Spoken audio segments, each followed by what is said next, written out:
Far away from Earth, across quiet stars and silent moons, there was a lonely world called Kyrk's Nine. It was cold, dark, and forgotten. Nothing grew there. No one visited. Only the Zarkon Empire used it. They built tall metal walls, strong fences, and deep underground rooms. It was not a home. It was a prison, a secret one. The Zarkon Empire was big and cruel. They ruled many planets. They had strong armies, huge ships, and sharp weapons. People feared them. Most did what the Zarkon said because saying no meant punishment. It meant disappearing. The Zarkon did not believe in kindness. They believed in control. One day, 10 human explorers passed near Kyrk's Nine. They were peaceful. They were not soldiers. They were not spies. They were only travelers, scientists, and builders. They wanted to learn. They looked for new planets and life. They followed space rules, but the Zarkon did not care. The Empire called them intruders. Without warning, the 10 humans were taken. Their ship was pulled in by force. They were blindfolded, chained, and dragged underground. No messages were sent to Earth. No trial was held. The Zarkon never asked questions. They made their choice in secret. They wanted the humans to vanish. And so, in the darkness of Kyrk's Nine, the humans were executed, quietly, quickly. No one cried for them there. No one saw their last moments. No names were written. No graves were marked. The Zarkon guards walked away like nothing had happened. They returned to their duties. To them, it was just one more order completed. The Zarkon leaders smiled. They thought Earth would never know. They believed humans were too far away. They thought humans were weak. They said Earth is soft. They talk too much and fight too little. The Empire laughed in tall towers made of steel. To them it was just 10 bodies, 10 forgotten lives. The galaxy moved on. But something had changed. Something invisible had awakened. The universe is big, but it has eyes. It has ears. Whispers travel faster than ships. Secrets do not stay buried forever. Somewhere in the shadows, a message escaped. Maybe it was a broken signal. Maybe it was a quiet witness. Maybe it was a small recording hidden deep in a machine. Whatever it was, it reached Earth. The first to hear it were not leaders. They were not generals. They were people, simple people, friends, family. A brother watching space traffic logs, a sister in a quiet research lab, a mother working at an outpost. One by one they saw strange things, missing names, a lost ship, a red mark next to a planet called Kyrk's Nine. Their hearts sank. At first they hoped it was a mistake, but soon hope turned to fear, and fear turned to pain. Earth tried to ask the Zarkon Empire what happened, but there was no answer. The Empire said nothing. Like always, they believed silence was power.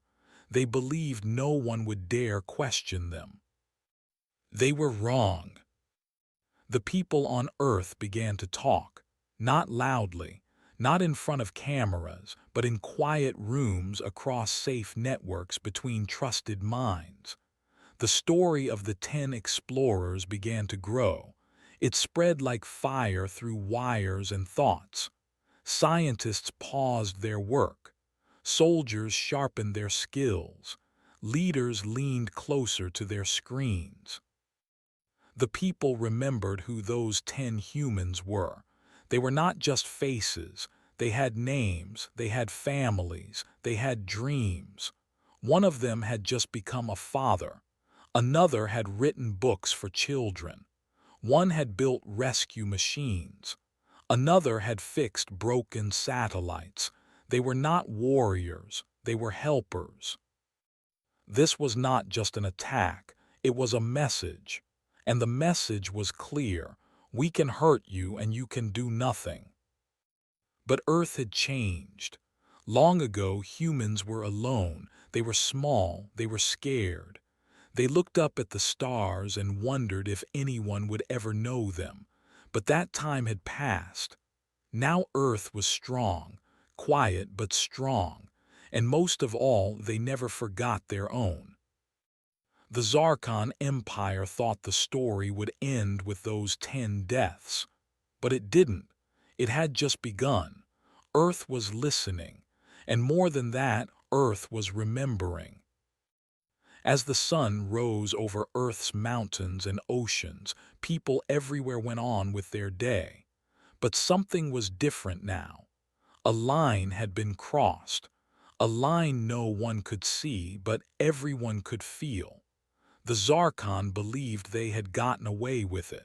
They had no idea what was coming next. In the dark sky above Earth, satellites turned. Hidden stations came online.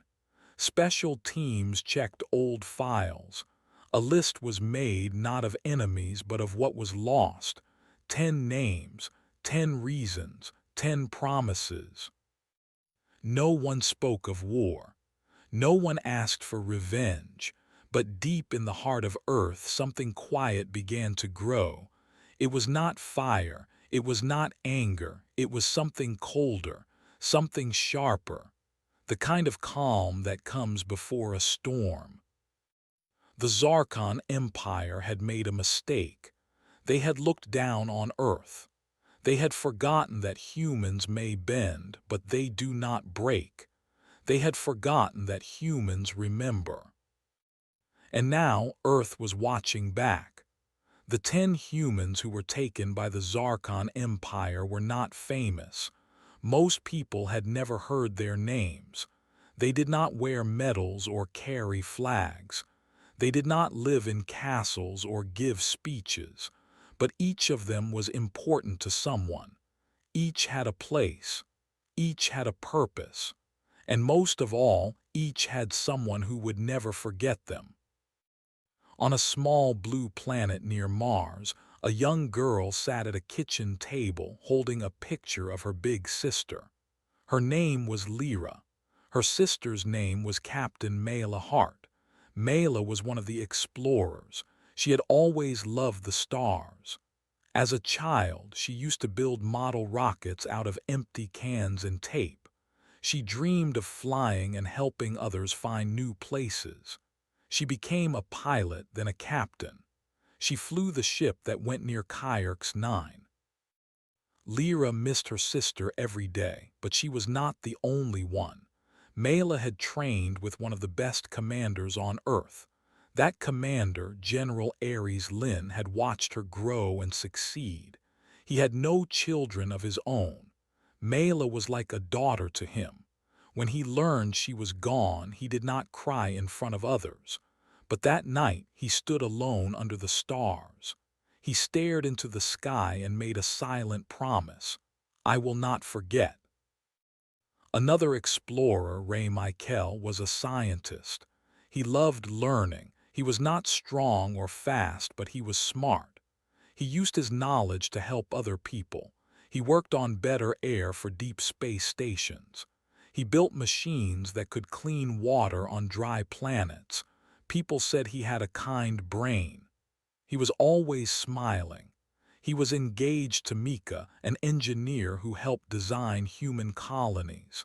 Mika was brave, smart, and careful. She had always told Ramai, "The stars are safer when you're in them."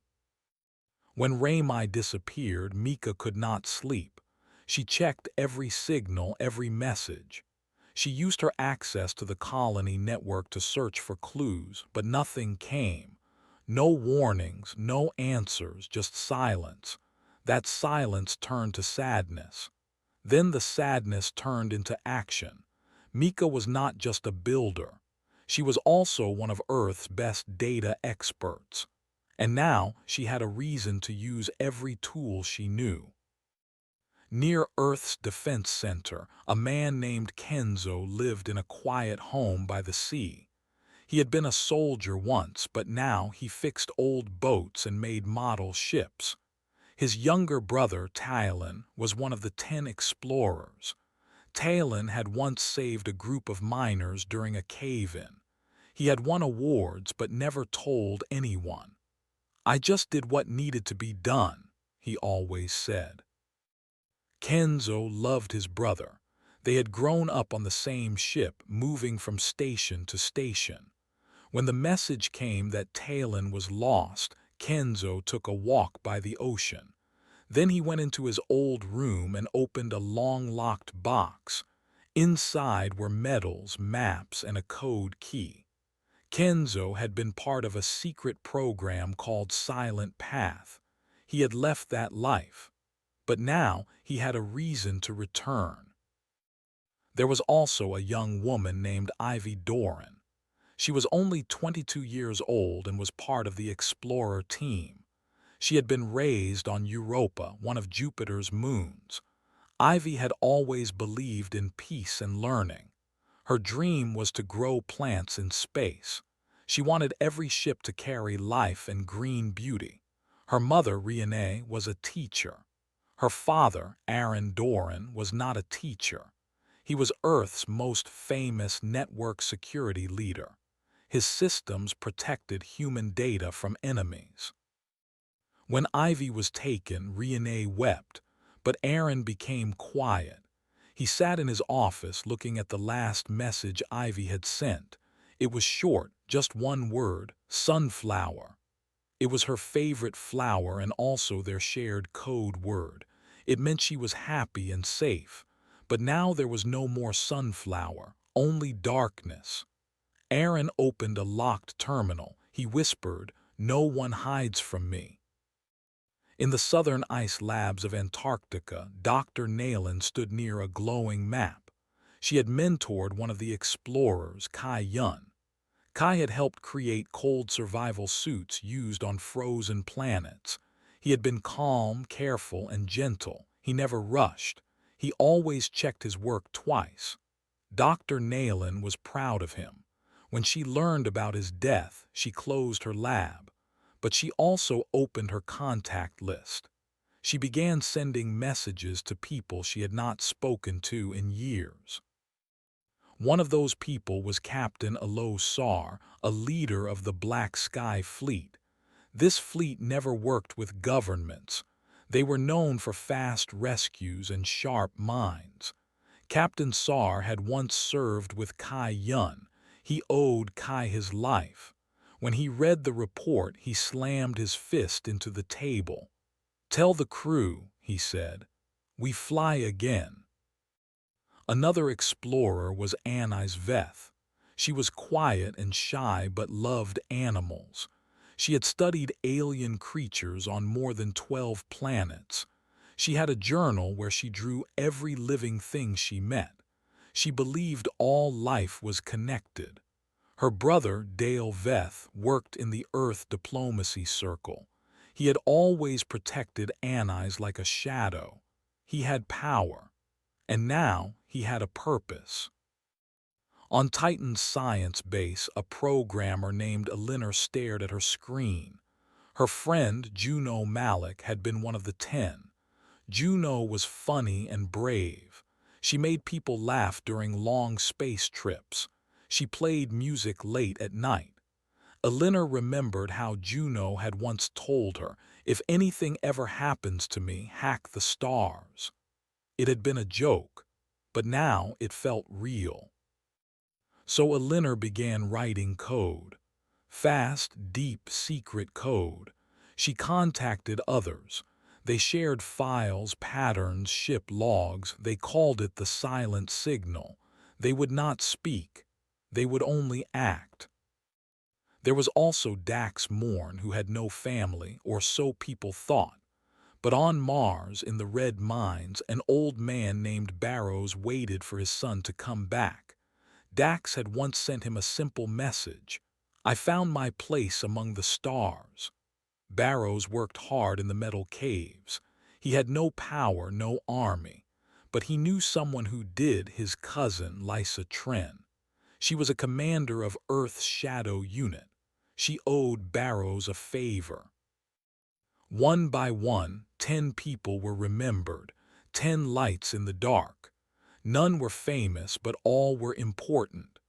Behind each was someone with skills, someone with power, someone with reach. The Zarkon Empire thought they had erased 10 lives, but they had instead awakened 10 storms. Across space, small groups began to meet. Some were soldiers, some were hackers, some were builders, coders, or teachers. They were not all from Earth. Some were from Luna, Mars, or Titan. Some came from colonies deep in the asteroid belt. But they all had one thing in common: someone they loved was taken. They shared what they knew: a ship's path, a broken signal, a strange sound heard near Kyrk's 9.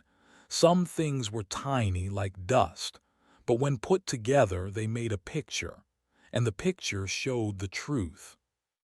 The 10 explorers were not lost, they were taken, and they were killed. This truth burned like fire, but fire can be used, it can be shaped. No leader gave orders, no army marched, but Earth was no longer still. The 10 who were lost had not vanished. They had become the reason for a quiet plan. It did not start with war, it started with memory, with connection, with love. The Zarkon Empire had hurt people they didn't know, but they had hurt the wrong ones. Every explorer was tied to someone who would never stop looking, never stop thinking, never stop moving. Now Earth was not just listening. Earth was remembering. The Earth did not make a loud noise when it decided to act. No sirens rang. No big speech was made. No armies moved across the stars. The people of Earth knew they could not fight the Zarkon Empire with only strength. The Empire had too many ships, too many soldiers, and too many eyes watching. But humans did not need to be loud. They only needed to be smart, fast, and patient. At first, small things started to happen. A Zarkon cargo ship disappeared in deep space.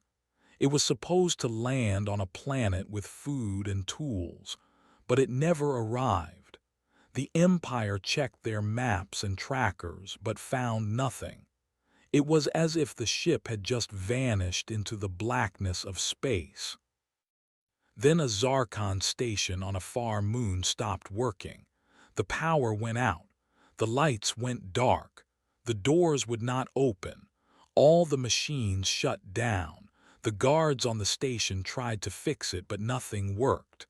They were stuck inside, waiting for help. When help came, the only thing they found was a quiet message on the wall, written in many languages. It said only 2 words: "We remember." The Zarkon Empire did not worry yet. Big empires do not fear small problems. They said it was just bad luck. They thought maybe the cargo ship was lost in a storm. Maybe the station had old wires. Maybe the message was left by a prankster.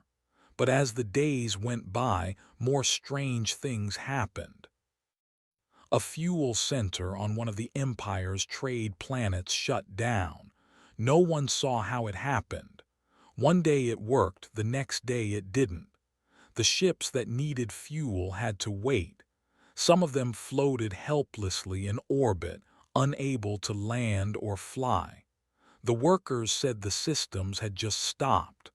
They also found another message, this time in red letters: "For the 10." One of the Zarkon's smaller training bases was next. It was used to train young soldiers. The weapons stopped working. The computers were locked. When the trainers tried to call for help, the signal would not go through. They opened the main control room and found something that made their stomachs turn. A list of 10 names, written in human script. Next to each name was a word. Watched. The trainers knew that someone was watching them. The Empire now started to feel nervous.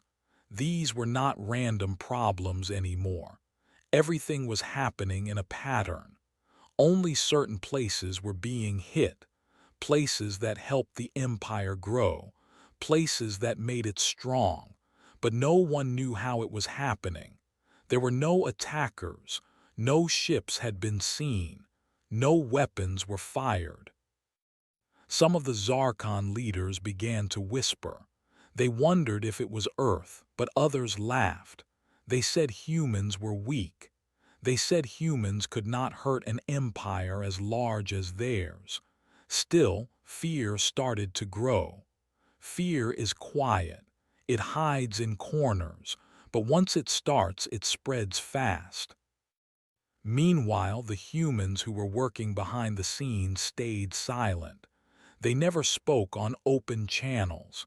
They never left signs of who they were, but they worked together step by step. Each person played a part. Some gathered information. Others built tools. Some hacked into systems. Others passed messages through old, unused satellites. It was like putting together a puzzle. Every piece mattered. Captain Alo Sar, the leader of the Black Sky Fleet, chose his first target. He did not need to use weapons. He used light.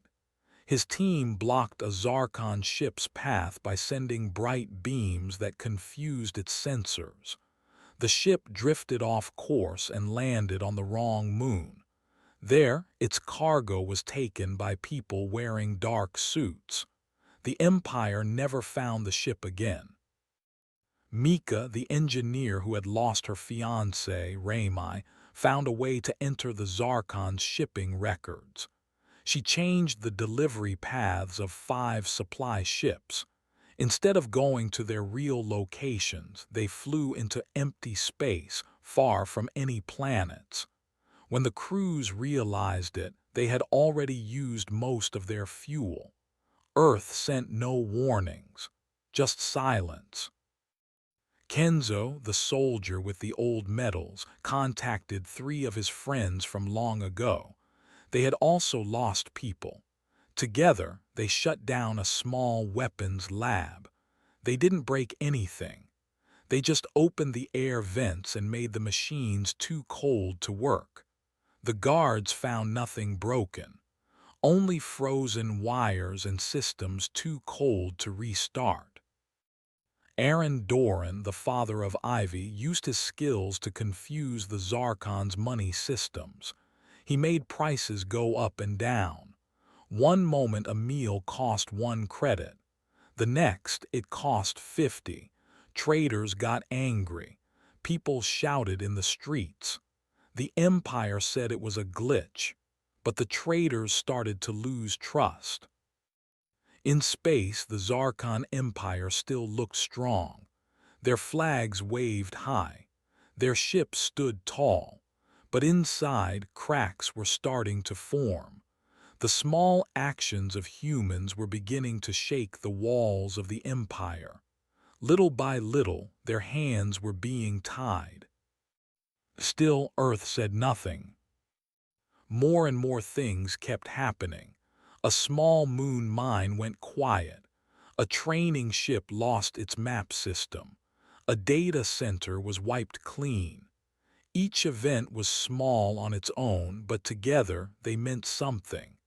And behind every one of these events was a person who had lost someone, a person who would not forget. Not all attacks were seen, some were just felt. The Zarkon workers started to whisper. They said something was wrong. They said the air felt heavier. They said they had dreams about stars going dark. Fear spread in the halls. Even though no bombs had dropped and no soldiers had marched, the fear felt like a war. At a high meeting, a Zarkon leader named Vrex Gal stood up. He was old, but his voice was strong. "This is not chance," he said. "This is a shadow war. We are being hunted." But no one believed him. They told him to sit down. They said he was overthinking. They still thought humans were too soft to fight. But Vrex Gal was right. In secret, Earth teams had marked over 50 Zarkon locations. They knew what to hit, when to hit it, and how. They had made a plan that did not need bullets. It needed only time, patience, and skill. And now the first part of that plan was working. The Black Sky Fleet took control of an old satellite near the edge of Zarkon space. It was not a weapon. It was a camera. They used it to watch, to learn, to wait. Every move the Empire made, they recorded. Every lie they told, they wrote down. Every secret they had, they uncovered. Elinor the coder built a tool called WhisperNet. It used the smallest signals in space to pass messages between Earth agents. The Zarkon never saw it. They never heard it. But through it, Earth stayed connected, strong and fast. And still, Earth said nothing. The families of the Lost 10 never stopped working. They didn't want war. They didn't want fire. They wanted truth. They wanted the world to know what had happened. And if the Empire would not tell the truth, they would make the truth appear in every place, in every shadow. Now the Zarkon Empire was not just facing a few problems. They were facing a quiet storm. A storm that had no face, no voice, and no flag. But it was growing. It was spreading. And it was not afraid. The first revenge was small. A missing ship, a frozen lab, a strange message, but they were only the beginning. The people of Earth were not fighting for power. They were fighting for memory, for love, for those 10 names written in the stars. And they would not stop. The Zarkon Empire had ruled for a long time. They believed they were the strongest. They thought no one could ever fight back. Most of the time they were right. Other planets feared them. Many species followed their orders. But now something strange was happening, something the Empire did not understand. At first, the Empire believed the problems were just mistakes. They said maybe workers forgot to do their jobs. Maybe machines were old. Maybe some pirates had attacked. But when too many problems happened in too many places, some leaders began to worry. It could not be random anymore. One of those leaders was High Warden Darnock. He had worked for the Empire for 30 years. He watched over ships, stations, and space routes. He saw everything that moved in the stars. One day, as he studied his reports, he noticed something odd. Each problem had happened near something connected to the attack on the 10 humans. Every place that had been shut down or confused was somehow linked to that dark day. Darnock read every report again. He made circles on a big map. He used different colors to show where each problem had happened. When he looked at the map, a line began to form. It was not just a line, it was a path that pointed straight toward the heart of the Empire. That scared him. He called other leaders to his room. He showed them the map. He said, "This is not an accident. Someone is doing this on purpose.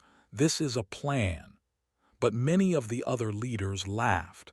One said, "It's just space trouble. These things happen." Another said, "Even if someone is doing this, they are weak. Who cares?" But Darnock did care. He had seen how strong humans could be.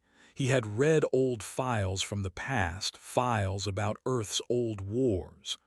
Earth had been small, but their people never gave up. They kept going, even when things looked lost.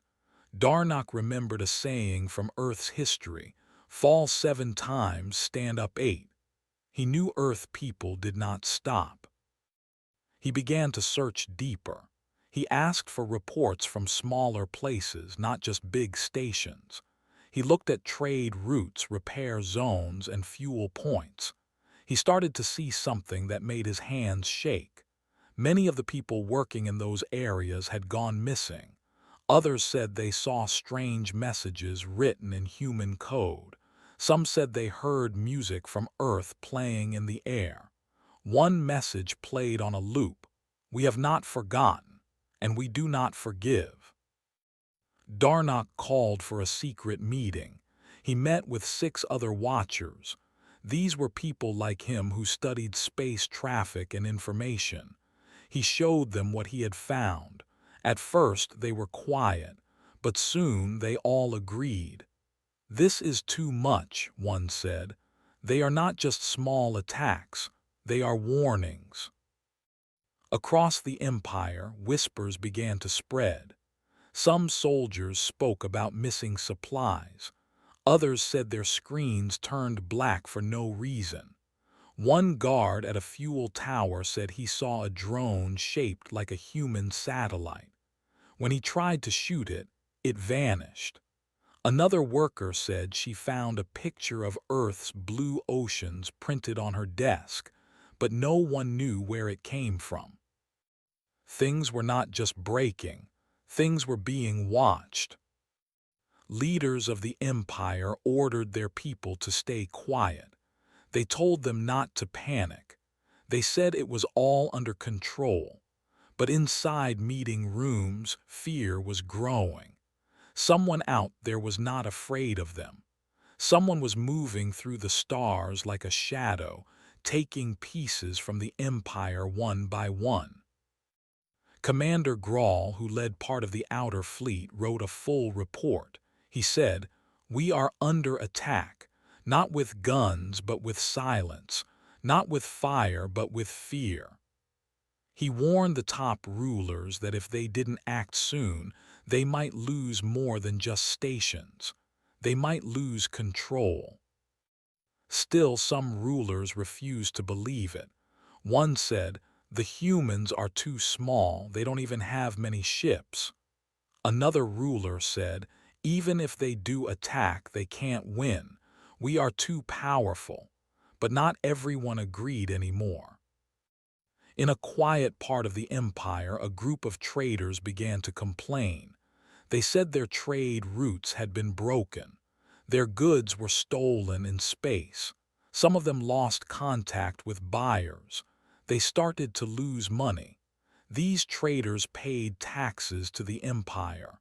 When they lost money, the empire lost money too. Now the rulers started to care. They sent out more ships to guard the trade lines, but those ships found nothing. No attackers, no enemy fleets. The only thing they found was silence. Back in his office, Darnock looked at the map again. He noticed that none of the attacks hit the same place twice. Each attack was done and then left behind. That meant the humans were not trying to hold space. They were not trying to take over. They were sending a message that said, "We are still here." The Empire began to worry about its secrets. If humans could do this much damage without being seen, what else could they do? Could they read messages? Could they turn off power? Could they find important leaders? One day, something happened that changed everything. A meeting between 2 top rulers was hacked. They were talking on a secure line. No one was supposed to hear. But halfway through their talk, the screen went dark. Then a new message appeared. "You killed our people. Now we take your peace." The rulers were shocked. That message came from deep inside their own system. It was not sent from a far planet. It was already inside. That meant humans had found a way to break into the Empire's heart. The next day, one of the rulers disappeared.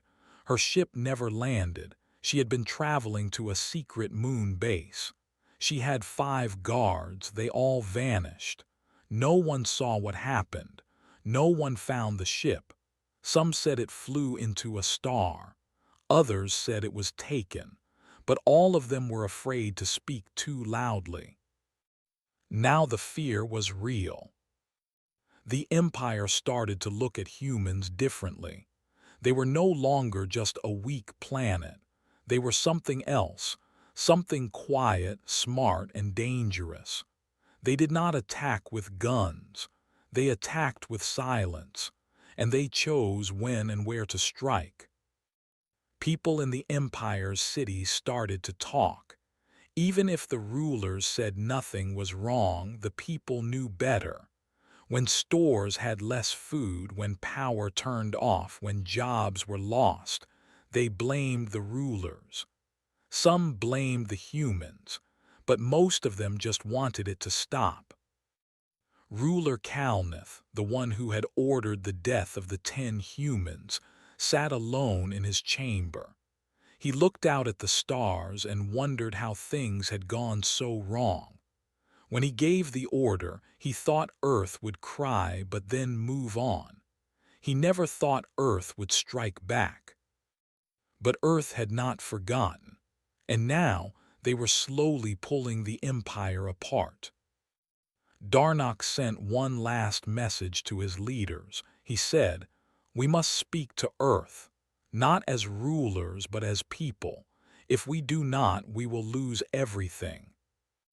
But that message was never answered, because now even the leaders were afraid. The humans had not shouted, they had not fired, but they had done something more powerful. They had made the Empire feel helpless. And that was just the beginning. Even though the Zarkon Empire was big and full of power, Earth did not try to match their size or strength. Instead, Earth used their minds. People from many places worked quietly. They did not want loud battles or wild attacks. They wanted smart steps that could change everything slowly and safely. Earth's leaders knew they could not rush. The Empire had more ships, more soldiers, and more machines. But Earth had something stronger: heart, memory, and the will to stand for what was right. So they began a plan that had been made in shadows, drawn by people who had lost family and friends. The plan was called Operation Echo. It was named after the voices of the 10 humans who were taken away. Earth wanted those voices to echo across the stars. Every part of the plan was built carefully. It would not use bombs. It would not break cities. It would use truth, proof, and smart moves to shake the Empire from the inside. The first part of the plan was to collect stories. Each family who had lost someone shared their memory. They gave pictures, messages, and video logs. Scientists, teachers, workers, and artists had been taken by the Empire and never seen again. Earth kept every word, every sound, and every smile. These stories were turned into short files that could travel across space. The files were named the 10 Truths. Next, Earth made a team called the Silent Weavers.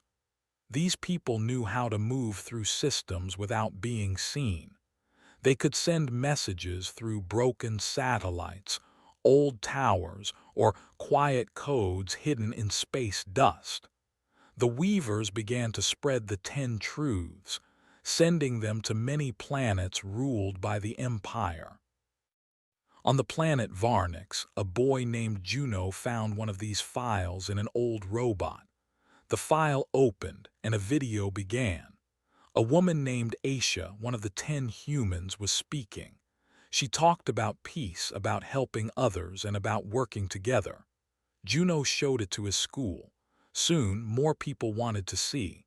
No one on Varnix had ever heard a human speak like that. The Empire always said humans were wild and foolish, but Aisha's voice was kind and calm. One by one, other people across the galaxy found the messages too. On the trade planet Draxil, a miner saw a picture of another one of the 10, a man named Rami. He had been a builder, and his photo showed him smiling in front of a new home he had made for alien children. The miner cried. He had never been told that humans built homes for others. He thought they were only troublemakers. Now he knew that was a lie. The Empire tried to stop the files. They shut down data lines. They broke small devices. They even locked some people away who shared the messages. But it was too late. The truth had started to spread, and it could not be stopped. People wanted to know more. They wanted to know what really happened to the 10. The second part of Earth's secret plan was to break the chains the Empire used. These chains were not made of metal. They were made of fear, lies, and control. Earth sent small teams to different parts of the galaxy. They went to places where people were forced to work without rest. They helped free them quietly. They gave them food, tools, and hope. In the cold mines of Talbar, Earth's helpers shut off the Empire's guard bots for just one night. That was enough. The workers escaped into the caves where ships were waiting to take them to safety. These ships were not warships. They were simple crafts, painted black, made to blend with the stars. They flew low and silent, carrying people to places where they could be free. On a farm world called Lenrose, families lived under heavy rules. They were told what to plant, how much to eat, and even when to sleep. Earth's helpers dropped small devices into the ground. These devices shared music and light messages that told the truth. When the people saw these things, they began to ask questions. Why were they living like this? Why did the Empire keep them quiet? Soon, Lenrose had its first gathering in years. People came together and talked about the 10 humans. They remembered the old days when things were better. And even though they were afraid, they felt something grow in their hearts. That something was hope. The third part of the plan was to turn the Empire's power against itself. Earth's team of thinkers, called the Bright Minds, studied how the Empire worked. They found out that many leaders were greedy. Some of them stole money from their own people. Others made secret deals. Earth did not need to attack these leaders. They just needed to expose them. The Bright Minds began sending messages to planets where these greedy leaders ruled. The messages showed numbers, secret talks, and hidden treasures. People saw how their leaders lived in big homes while they had nothing. Riots began. People demanded answers. Some rulers ran away. Others were removed by their own guards. One high leader, Jern Vox, had once spoken proudly against humans. He said humans were evil and weak. But when people saw proof that he had used stolen money to build a golden space yacht, they turned against him. He was captured by his own people and sent to a prison moon. All this happened without Earth lifting a single weapon. As the Empire started to fall apart from the inside, Earth kept moving with care. The fourth part of the plan was the beacon drop. Earth would place small beacons, shiny, strong lights that sent out a soft sound across the stars. Each beacon played a song made by one of the 10 humans along with a message. We are still here. We still remember. We still believe in peace. These beacons were dropped in secret near Empire space stations, trade posts, and even near the Empire's main city. The Empire tried to destroy them, but the beacons were protected by strong shields. And even if one beacon was lost, more would appear.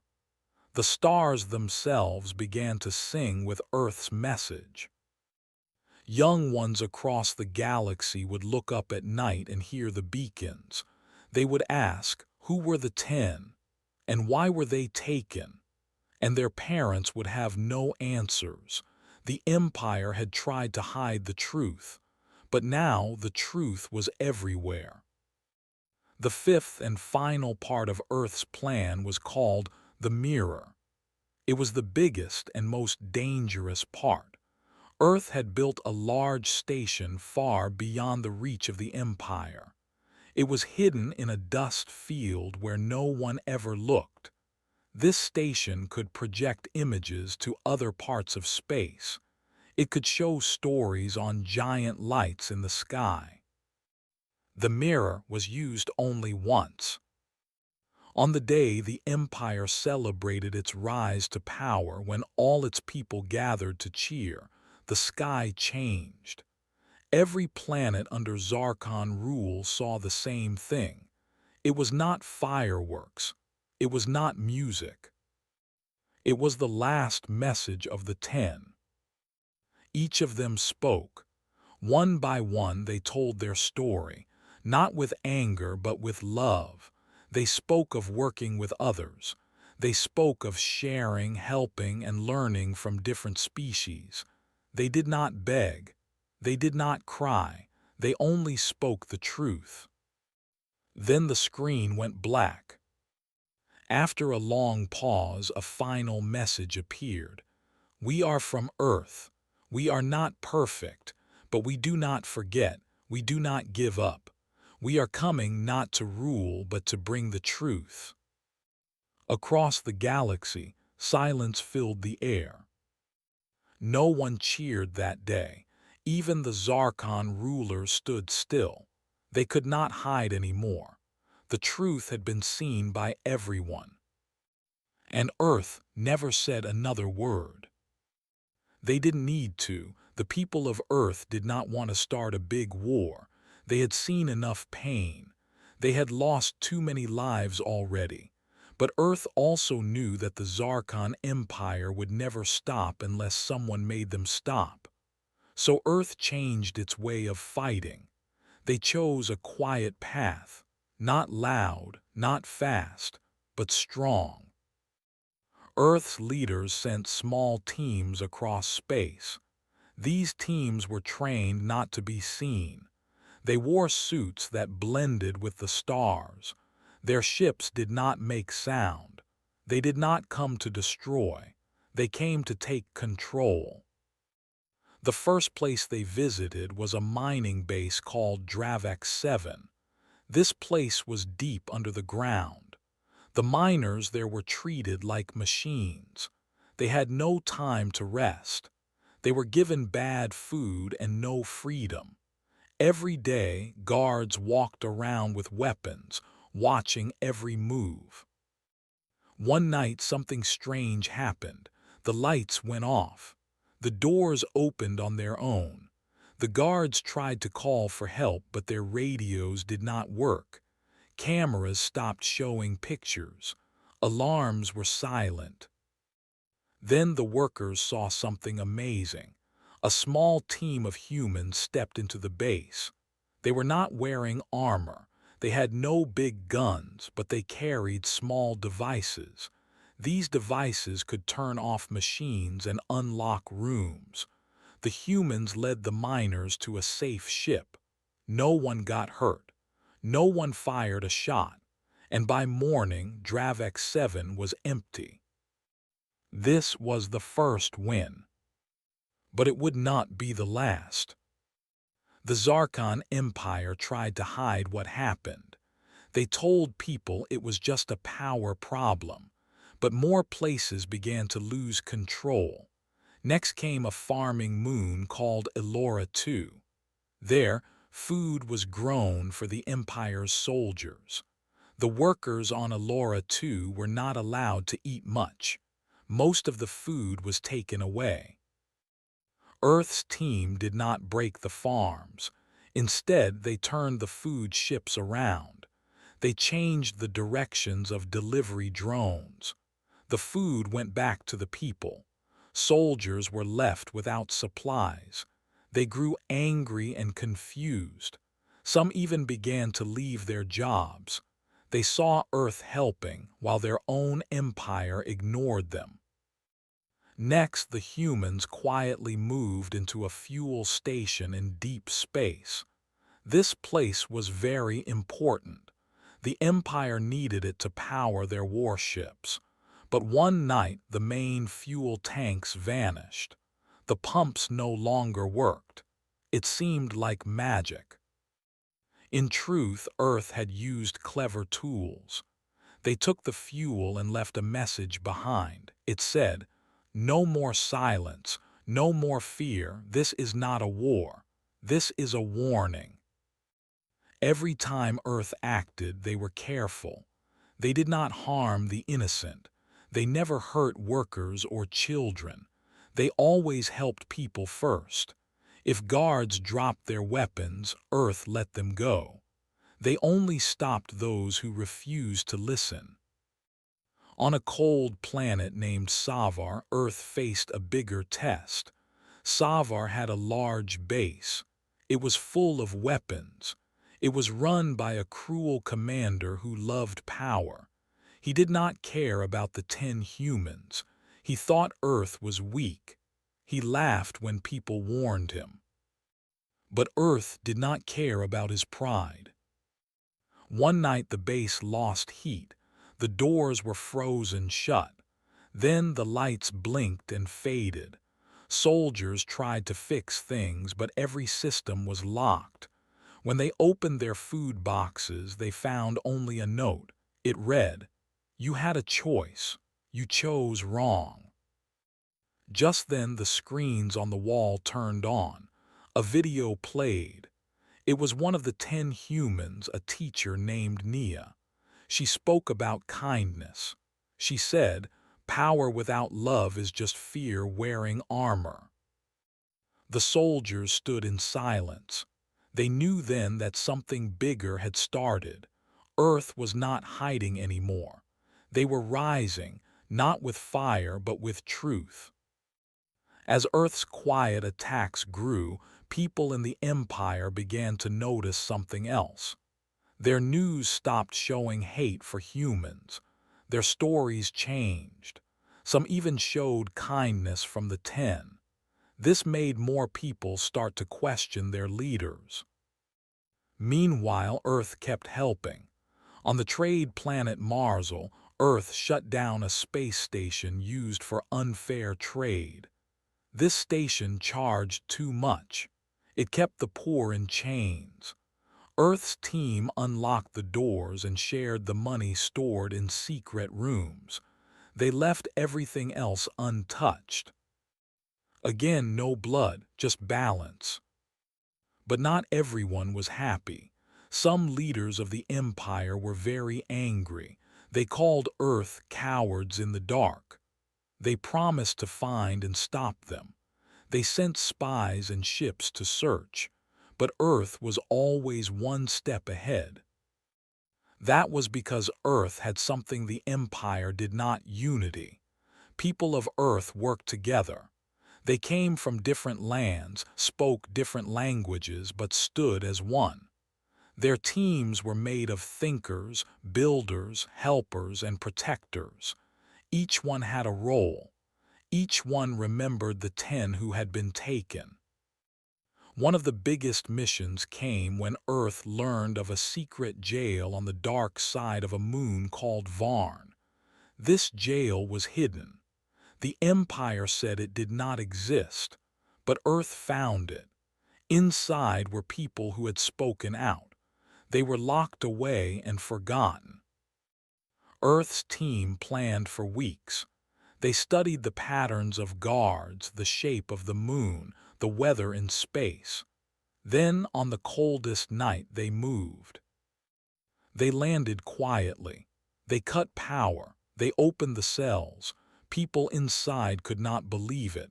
Some had been there for years. They cried, they laughed, they whispered thanks. Earth's team took them all to safety. They left behind a single light. It glowed blue. That color meant freedom.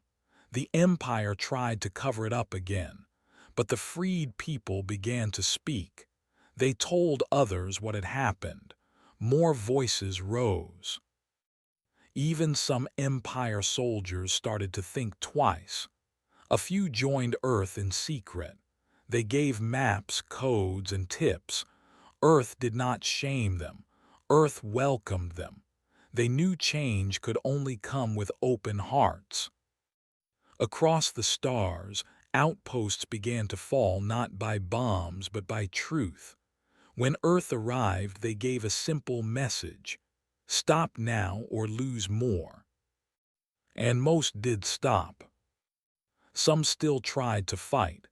They believed in power, not people, but they were few, and their ships, no matter how big, could not fight the hearts of millions. By now, Earth had reached over 40 places. Every time they followed the same rule: help the people, break the chain, leave the light. And always they remembered the 10. A mural was painted on the side of a space station Earth had taken back. It showed all 10 humans. Each one was doing something kind: building, teaching, farming, healing. It was a message to the galaxy. This is who they were. This is why we fight, not to win, but to fix. Children from many worlds came to see that mural. Some touched the wall. Some left flowers.